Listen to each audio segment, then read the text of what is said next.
मैं हूं नवीद सती और बात करेंगे जनाब इस वक्त जो ताज़ा तरीन सूरत हाल है। एक तो यह है कि आपको अंदाज़ा तो हो गया है कि नवाज शरीफ साहब इस वक्त डिफेक्टो प्राइम मिनिस्टर का प्रोटोकॉल रहे हैं और इस वक्त हुकूमत भी उनकी चल रही है। यानी इस वक्त फेडरल गवर्नमेंट जो है, दोनों सूबाई हुकूमतें आप देखें तो जहाँ पे केयर का सेटअप है वो जो फैसले कर रहा है वो भी अंदाज़ा हो गया। और इसके साथ ही तो फेडरल गवर्नमेंट है इस वक्त जितनी ब्यूरोक्रेसी है वो मुस्लिम लीग नून की बैठी हुई है, बड़ी क्लोज है। इवन यानी जो प्रिंस सेक्रेटरी हैं, आल्दो के उनके खिलाफ रिट भी हो गई है, तोकीर शाह, फिर राहत चीमा, फवाद हसन फवाद, एक लंबी लिस्ट है। तो नवाज शरीफ साहब भी आ गए, उनको जो प्रोटोकॉल मिल रहा है हाई कोर्ट, एहतसाब अदालत, फिर मरी में, और इवन जो ब्यूरोक्रेट जो है वो हुक्म नहीं सुन रहे, उनको उठा उठा के बाहर फेंका जा रहा है। लड़ाई झगड़े शुरू हो चुके हैं। तो यानी यूँ इस वक्त वज़ीर आज़म नवाज शरीफ जो है वो डिफेक्टो वज़ीर आज़म है। तो वो ज़ाहिर है इलेक्शन के लिए क्यों कोशिश करेंगे, वो तो आप समझते हैं। और इलेक्शन के लिए जाएँगे तो डेफ़िनेटली वहाँ पर जो मामलात हैं वो भी आपको पता है कि बुरी तरह से शिकस्त नज़र आ रही है। आज एक और मामला हुआ है कि मुराद सईद, उमर अयूब, फिर अली मीन गंडापुर और समेत जो है 10 जो पीटीआई के सीनियर रहनुमा हैं उनके खिलाफ एक और एफआईआर जो है ना, मतलब एक और वारंट गिरफ्तारी जो है वो जारी है और ये कहा गया है कि जहाँ कहीं मिलते हैं उनको उठा लिया जाए। इसके साथ-साथ एक अहम केस जो चीज़ नज़र आई है वो है कि आज इमरान खान ने जो साइफ़र केस है, उसमें जो फ़र्द जुर्म आयद की गई है, उसकी कार्रवाई को चैलेंज कर दिया है। और उसमें कहा गया है कि जिस तेज़ी के साथ ये चीज़ें हुई हैं, वो समझ आ रही है कि ये ज़ाहिर है यहाँ पर इंसाफ़ कम और कुछ और नज़र आ रहा है। इसमें कहा गया कि जो वकील हैं इमरान खान के इस साइफ़र लीक केस में, जो वकील सलमान सफ़दर, उनका कहना है, और खालिद यूसुफ़ के ज़रिए एक दरख्वास्त जो है वो दी गई है, व दायर हुई है, जिसमें फ़र्द जुर्म आयद करने की कार्रवाई को कलअदम करार देने की इस्तदा की गई है। और उसमें कहा गया है कि जो मद्दई मुकदमा है, नसीम खोखर, और रियासत को फ़रीक उन्होंने बनाया है। इसमें उन्होंने कहा कि ये इसके मुताबिक, कानून के मुताबिक मुकदमे की नकूल जो है वो तक़सीम करने के 7 दिन के बाद चार्ज फ्रेम किया जा सकता है। लेकिन ट्रायल कोर्ट ने 7 दिन के कानूनी तकाज़े को भी मद्देनज़र नहीं रखा। दूसरा, कोर्ट ने जल्दबाज़ी में फ़र्द जुर्म आयद की है और ट्रायल भी जल्दबाज़ी में जो है वो मुकम्मल करना चाहती है। आला अदलिया की जानिब से ट्रायल रोज़ाना की बुनियाद पर समाअत या जल्द मुकम्मल करने के लिए कोई इस तरह की हिदायत भी मौजूद नहीं थी।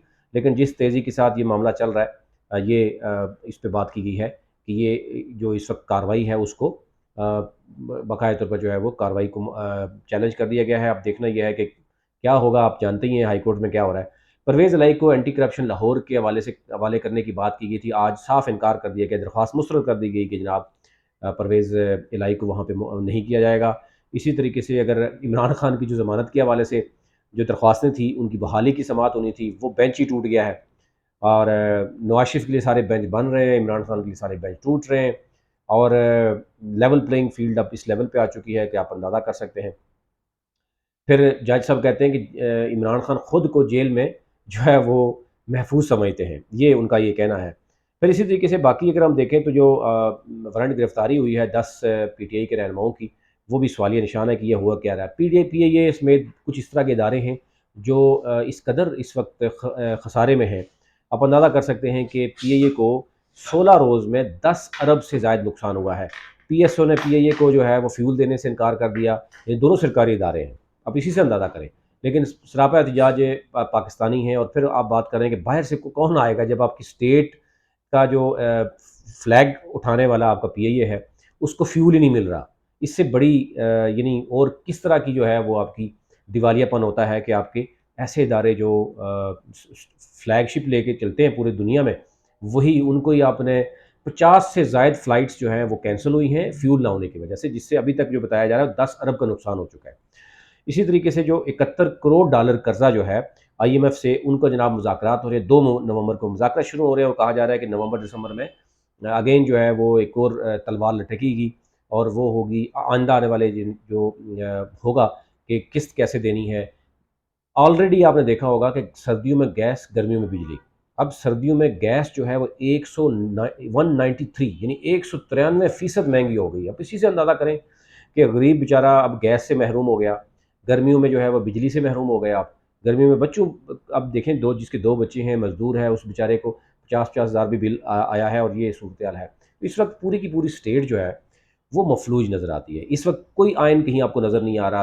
यानी सरेआम जिस तरीके से अदालतों में जो कुछ हो रहा है, इदारे नंगे हो चुके हैं, अदालतें नंगी हो चुकी हैं, इलेक्शन कमीशन नंगा हो चुका है।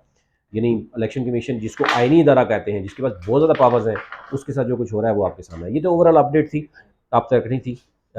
मज़ीद जो अपडेट होगी वो आप तक रखेंगे।